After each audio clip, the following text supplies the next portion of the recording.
Law and order చాలా బలంగా ఉన్నారు. లా అండ్ ఆర్డర్ బలంగా లేకపోతే ఇచ్చే దుస్థితి కానీ పెట్టుబడులు కావు. ఉదాహరణకి ఉత్తరప్రదేశ్లో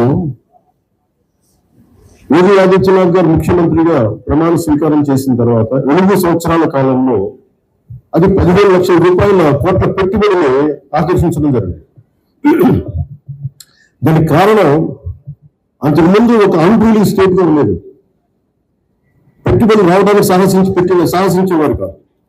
కానీ ఆయన రాగానే ఆయన పెట్టింది లా అండ్ ఆర్డర్ చాలా బలంగా ఉండాలి. దానివల్ల ఈ రోజున వాళ్ళకి 15 లక్షల పెట్టుబడి వచ్చింది.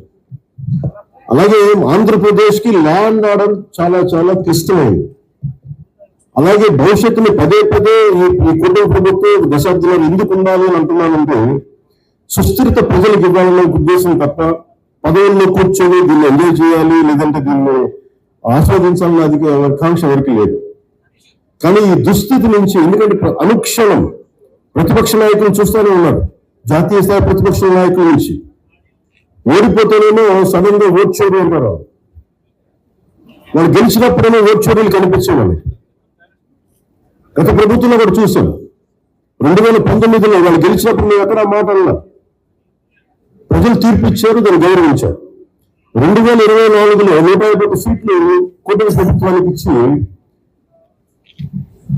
124 కూటమి ప్రభుత్వానికి ఇస్తే సడన్ గా వారికి ఏమనిపించిందంటే ఇది ఓట్ల గురించి మన ఓటింగ్ విషయంలో తప్పు ఉంటాం. అంటే గెలిచినప్పుడు ఒక న్యాయం, ఓడిపోయినప్పుడు ఇంకో న్యాయం. ఇది రాష్ట్రం జాతీయ స్థాయి నుంచి రాష్ట్రం వరకు ఒకటే విధానం నడుస్తా ఉంది.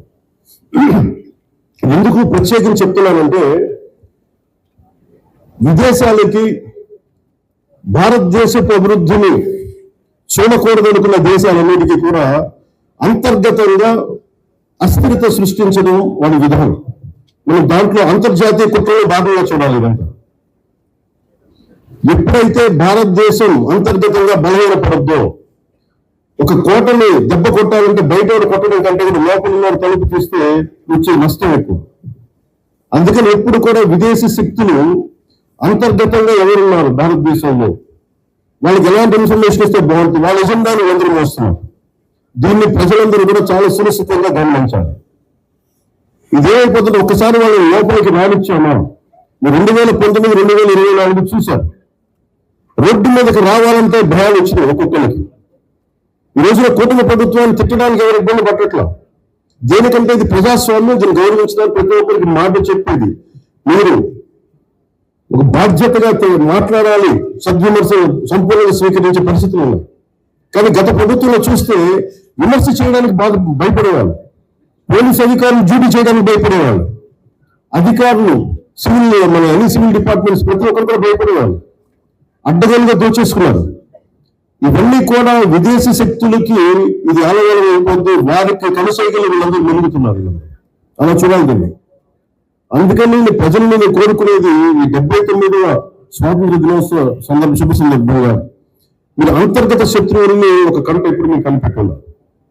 నేను కాకినాడ పోర్టు విషయంలో కూడా నేను అంత గుంతెత్తడానికి కారణం చాలా మనం ఎందుకులే మనం వదిలేస్తాము.